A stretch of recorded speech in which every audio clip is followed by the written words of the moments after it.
Clette Abraham, vous êtes en résidence dans le département, plus précisément à Brest, et vous essaimez vos œuvres dans toute la ville. Pourquoi est-ce que vous avez accepté de revenir travailler ici? Vous étiez déjà venu plusieurs fois déjà, une première fois je crois.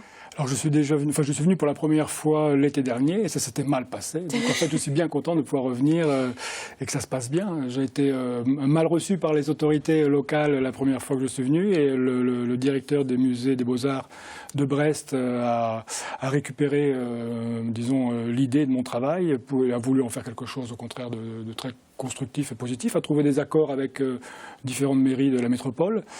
Et donc vous pouvez essaimer votre travail. Donc je peux essaimer mon travail, surtout dans le relais Queruillon et surtout à Recouvrance, mais bon, en fait, je me perds entre les deux.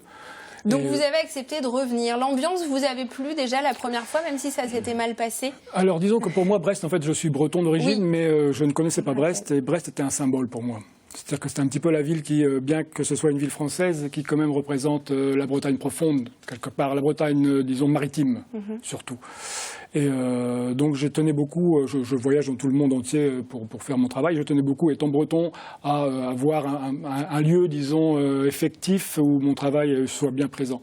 Donc Brest me semblait intéressant pour ça, quoi. Et vous inspire, ça vous a donné de nouvelles idées? C'est une ville étonnante, je dois dire, qui m'inspire. Alors sur les panneaux, j'ai fait un panneau, un sujet qui est spécial Brest, où j'ai repris le bachi. Je ne sais pas si on prononce ça comme ça oui, bien. C'est ça, c'est le chapeau, des marins. Avec le pompon rouge, parce que esthétiquement c'est très fort, puis c'est amusant parce que c'est plutôt clownesque si l'on veut, alors qu'en fait ça parle de la marine militaire, quelque chose de très sérieux. J'aime bien ce contraste comme ça symbolique.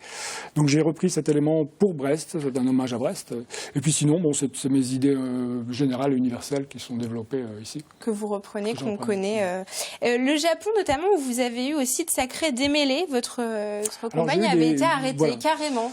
On n'en était pas arrivé là à Brest quand même. Non, enfin Brest, j'ai été arrêté moi, ce qui est quand même mieux. Ah, quand même. Oui, quand même, moi j'ai été arrêté, ils ont séquestré mon matériel sans vouloir me donner de reçu.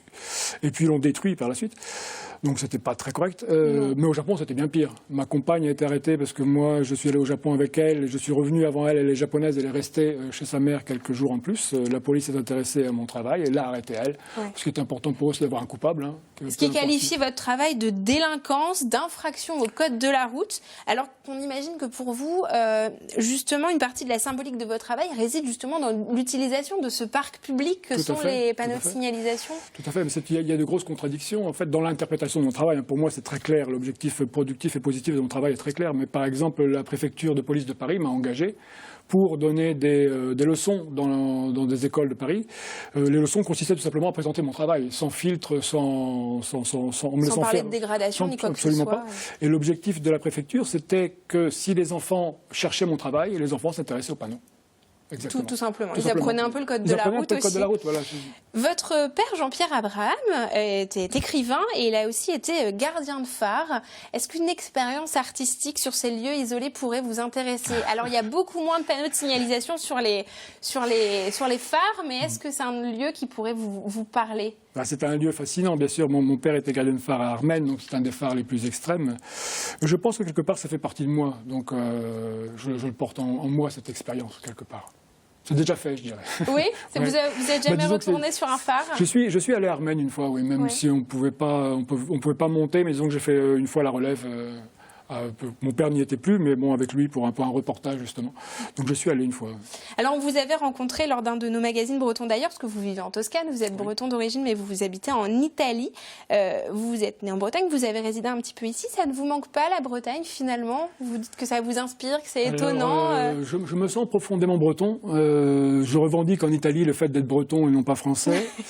J'insiste bien là-dessus. Mais cela dit, ce qui me manque beaucoup de la Bretagne, en fait, c'est l'océan. Parce que la Toscane est un très beau pays. Puis c'est un croisement, donc il y a beaucoup de choses, il y a beaucoup de mouvements. La Bretagne, par contre, c'est un cul-de-sac, donc où on y va, mais on n'y passe pas. Mais ce qui me manque, par contre, c'est l'océan. C'est pas la mer, c'est différent, parce qu'en Italie, il y a la mer, il y a la Méditerranée, mais c'est deux choses très très différentes. L'océan a une énergie qu'on ne retrouve pas. La Bretagne a une énergie au niveau de ses côtes, de ses marais, que l'on ne retrouve nulle part ailleurs. Merci beaucoup, Clette Abraham, d'être venue sur notre plateau. Et on rappelle aux curieux, passants, amateurs d'art, de scruter à présent les panneaux de signalisation de Brest à la recherche de vos œuvres. Et de venir à Dialogue. Vous êtes en signature, il y a un livre sur le projet à Brest. Voilà.